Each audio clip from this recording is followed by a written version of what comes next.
Pada dasarnya saya hanya akan menyampaikan 3 poin, tapi 3 poin ini bisa panjang.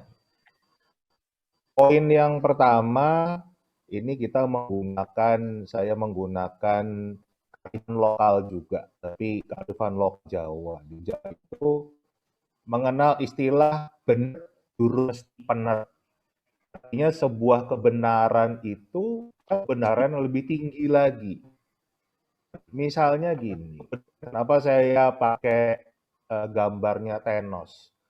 Thanos itu punya tujuan yang baik sekali. Dia ingin dunia ini lebih nyaman, orang nggak kelaparan, ya. Tempatnya itu enak buat ditinggali. Tapi apa yang dilakukan? Dia membunuh setengah dari penduduk di seluruh dunia ini. Jadi itu benar, tujuannya benar, tapi tidak benar kan gitu. Kemudian kalau kita melihat bertujuan untuk menghilangkan kemaksiatan, narkoba, minuman keras, itu kan benar. Tetapi jadi nggak benar kalau caranya dengan mengebom diskotik di Bali yang membunuh ratusan orang, ya kan? Nah ini pandangan benar durung mesti benar. Kalau kita lihat, ini adalah budaya pakaian khas Jawa. Cantik kan? Bagus kan gitu. Dan adalah sebuah hal yang sangat positif kalau kita ingin membudayakan busana tradisional Indonesia ini. Dalam hal ini Jawa. Tapi bisa bayangkan nggak kalau kita diwajibkan, ini para putri-putri ini, ibu-ibu semua, diwajibkan menggunakan seragam seperti ini. Wah, repot kan begitu. Walaupun tujuannya baik, tetapi tadi belum bijak, belum benar kan gitu. Sebaliknya lagi misalnya kalau yang pria-pria nih, bapak-bapaknya nih, tiba-tiba wajib untuk pakai koteka semua. Wah, repot kan begitu. Jadi masalah besar di Indonesia, dan saya sejak kejadian ini di SMK Negeri 2 ini kan banyak diskusi. Banyak orang berpendapat apa yang terjadi di sana tidak salah karena itu wujud dari eh, sila pertama ketuhanan yang Maha Esa. Nah, saya sampaikan coba dipahami lagi. Sila pertama itu ketuhanan yang Maha Esa. Artinya Tuhannya cuma satu. Jadi jangan jadikan manusia itu Tuhan, jangan jadikan uang itu Tuhan, jangan jadikan jabatan itu Tuhan. Kalau kita sudah merasa jadi Tuhan yang bisa menentukan kamu berdosa atau tidak, kamu itu masuk surga atau tidak, itu sudah bertentangan dengan Pancasila. Karena Pancasila itu mengenal Tuhan yang satu dan bukan manusia. Siapapun orangnya tidak bisa menjadi Tuhan. Itu poin yang pertama. Poin yang kedua, balik ke Pancasila dan UUD 45. Kata kuncinya dari semua ini adalah ragam. Menurut Kamus Besar Bahasa Indonesia, ragam itu artinya macam, jenis, warna, corak. Ya. Nah, kalau kita masuk ke pelajaran bahasa Indonesia, kalau kata dasar ragam ini kita tambah be menjadi beragam, itu artinya menjadi beraneka ragam. Bermacam-macam jenis, bermacam-macam warna, bermacam-macam corak. Nah, apa antonim atau lawan kata dari beragam? Lawan katanya tentunya ragam juga ditambah awalan se. Seragam. Kesimpulannya apa? Kalau kita yakin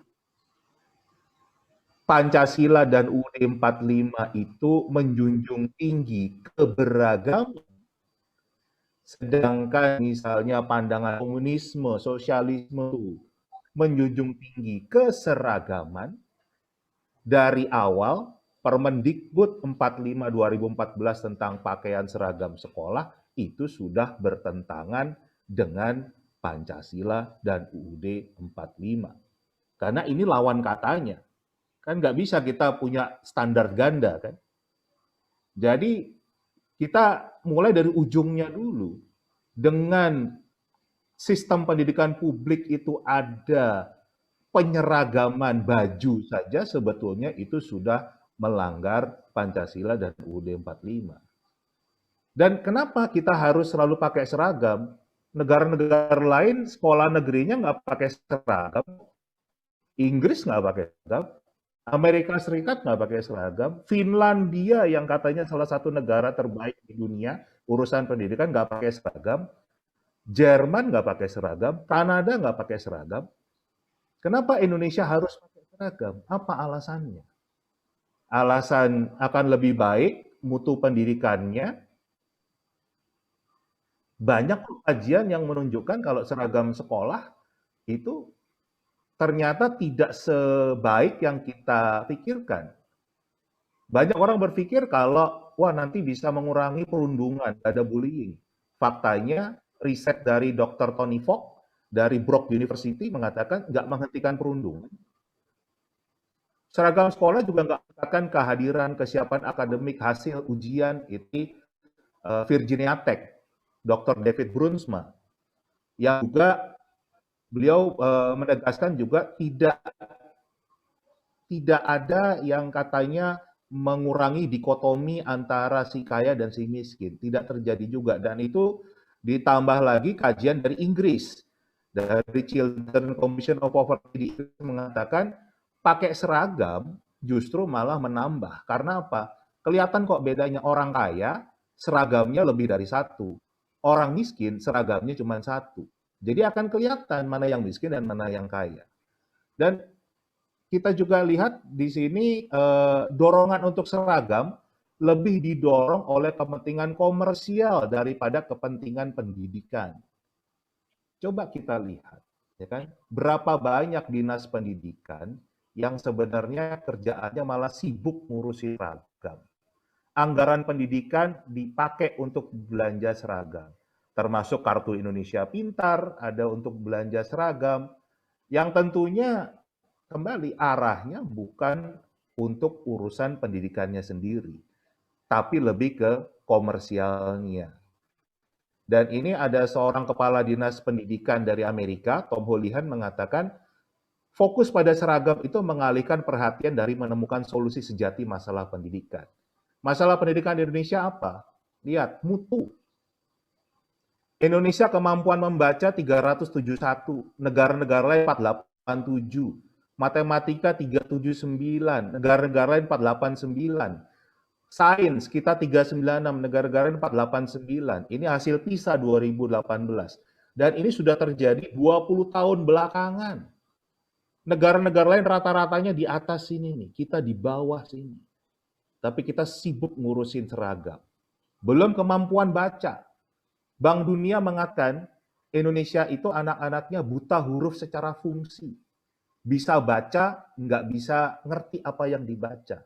Kurvanya bukan normal, tapi abnormal. Jadi dengan kata lain, di Indonesia, sekolah bukan tambah pinter, tapi tambah bodoh. Ditambah lagi kita lihat kajian dari Central Connecticut State University. Tingkat literasi bangsa ini nomor 60 dari 61 negara. Ranking 2 dari bawah. Jadi problem besarnya itu di mutu, tetapi kita sibuk dengan urusan-urusan seperti seragam yang tidak substansial. Dan ini yang disampaikan oleh Dr. Len Pritchard di bukunya yang menggunakan sampel pendidikan Indonesia, Schooling and Learning. Sekolah di Indonesia tidak dengan belajar. Ini problem besar di Indonesia, dan pertanyaannya tentunya mana pertanggungjawaban pemerintah yang punya tugas mencerdaskan bangsa. Bangsa ini belum cerdas, faktanya ada. ya kan? Tapi kenapa malah urusan seragam itu menjadi hal yang seakan jadi substansi? Benar kata Kepala Dinas Pendidikan Amerika Serikat tadi, mengatakan ini mengalihkan perhatian dari masalah sesungguhnya. Di Indonesia adalah mutu. Nah, poin saya yang ketiga adalah leadership. Dan ini saya agak berbeda pandangan dengan Romo Beni tadi. Apa yang disampaikan Mendikbud itu blunder sekali. Dan pertama, beliau mengatakan ya, tidak boleh sekolah yang menggunakan seragam mengikuti agama tertentu. Itu yang beliau sampaikan. Coba kita lihat Permendikbud nomor 45 tahun 2014. Ini aturan Kemendikbud sendiri. Ini apa? Berarti kan yang salah adalah di kebijakannya. Kalau beliau mengatakan tidak boleh.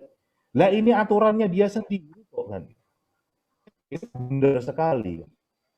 Ini problem pertama dari yang disampaikan oleh Mendikbud kita. Problem kedua adalah beliau mengatakan, saya meminta pemerintah daerah itu memberikan sanksi yang tegas atas pelanggaran disiplin bagi seluruh pihak yang terbukti, termasuk pembebasan jabatan. Beliau tahu nggak kalau aturan ini adalah dasarnya instruksi wali kota. Dan ini sudah banyak aturan-aturan daerah, tadi kita sudah bahas, yang seperti ini. Jadi kondisinya, problemnya itu diletaknya di policy, di kebijakan, bukan di operasional. Jadi kalau kepala sekolah gurunya dipecat, itu tidak menyelesaikan masalah, karena masalahnya di operasional.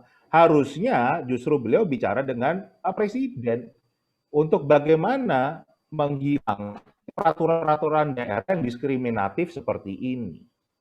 Dan saya tadi pagi baru saja diskusi dengan Pak Rusmadi, Kepala SMK 2 ini. Beliau shock sekali dengan apa yang disampaikan oleh Mendikbud. Saya tanya, sudah pernah ditelepon Mendikbud? Belum. Dari Kemendikbud ada yang bicara? Belum, nggak ada. Ya berarti kan ini Mendikbud kita cuman asal bicara tapi nggak tahu problemnya seperti apa. Dan harusnya beliau malah melindungi anak buahnya, melindungi guru-guru ini ya untuk mencari jalan yang terbaik. Jangan sampai kan malah guru-guru ini merasa menjalankan satu aturan tapi disalahkan kan begitu. Ini problem besarnya. Nah, dan ini contoh-contoh, ini beberapa peraturan daerah yang diskriminatif kan begitu. Jadi letak problemnya itu memang di level kebijakan, di level policy. Sekedar info saja di Sumatera Barat itu memang quote unquote memang sudah ada kewajiban untuk menggunakan jilbab bagi anak-anak yang sekolah di sekolah negeri. Terbukti ini ada, saya punya buktinya. Ada banyak anak-anak non-muslim yang bahkan foto ijazah itu harus berhijab kan begitu. Foto ijazah padahal agamanya non-muslim kan. Dan di daerah lain juga banyak sekali aturan-aturan yang diskriminatif. Termasuk yang melarang misalnya penggunaan jilbab kan gitu. Nah, jadi kalau kita bicara tatanan kebijakan pendidikan, kita harus kembali ke kajiannya PPM UIN. PPM UIN membuat kajian yang cukup menarik. Contoh, di sini ada 56 guru itu punya pandangan intoleran. 82,7% guru-guru kita ini setuju kalau agamanya itu adalah satu-satunya solusi. Jadi pandangannya memang menganggap pandangan jalan lain itu salah. Dan kalau itu uji guru, ya, yang sebelah kanan ini adalah uji kompetensi guru. Sebetulnya kita bisa mengambil kesimpulan yang nggak heran kan gitu. Guru-guru kita rata-rata di 50-an nilainya. Kalau kita di kuliah, di kampus nilainya 56 itu kan nilainya D, nggak lulus kan. 3 menit Tapi lagi ya Pak ya? kita mempercayakan anak-anak kita dididik oleh guru-guru ini. Jadi PR besarnya kalau di Kemendikbud itu harusnya bukan menyalahkan, bukan memecat guru atau kepala sekolah, tetapi memang didiklah guru-guru kita yang mumpuni. Program SDM di negara manapun harus mulai dari SDM gurunya. Dan guru-guru kita yang mohon maaf kualitasnya jauh dari yang kita harapkan untuk mencetak SDM unggul. Di sini letaknya, kita harus mulai mana di dunia pendidikannya. Nah, ini contoh kasus-kasus lain di dunia pendidikan. Yang lucunya Mendikbud kita sama sekali nggak ada komentar, nggak ada reaksi, ya kan? Ini yang dua di atas itu terjadi di masa beliau. SMA 58 Jakarta, guru viral yang meminta anggota Rohis itu memilih ketua OSIS berdasarkan agama. Di Manokwari, karena ada perda Injil itu, jadi pelarang jilbab di SD Inpres. Di Jogja ada surat edaran penggunaan jilbab di SD Negeri Kabupaten Gunung Kidul, walaupun akhirnya kepala sekolahnya minta maaf. Tapi sudah muncul duluan ini. Juga di SMP 8, Jogja juga, kota Jogja kalau ini, bukan kabupaten. Itu juga mewajibkan penggunaan jilbab. Tapi apa dasarnya? Permendikbud 45 tadi kan? Mereka juga nggak salah karena ada aturannya pakai seperti itu. Kemudian di NTT, di Maumere, SMA Negeri 1, itu melarang penggunaan jilbab. Di Bali, ini juga kita dengar tahun 2014 larang menggunakan jilbab. Nah, jadi ini bukan hanya di Padang saja, tapi kita sudah lihat problematikanya itu di seluruh Indonesia. Dan kenapa? Ya karena kita memaksakan harus pakai yang seragam. Pandangan itu aja sudah keliru menurut saya. Sudah tidak sesuai dengan Pancasila dan UUD 45.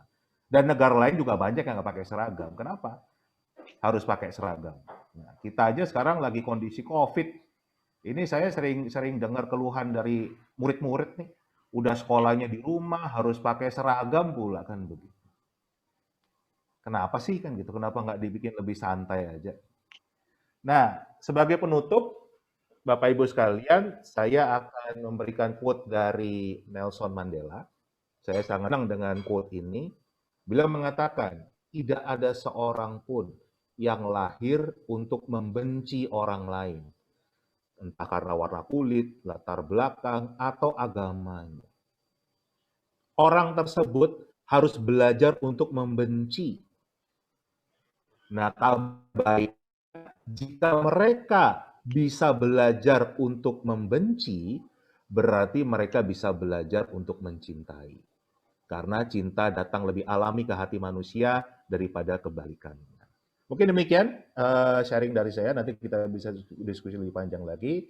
Terima kasih. Mudah-mudahan berkenan. Mohon maaf jika dalam kurang berkenan. Assalamualaikum warahmatullahi wabarakatuh.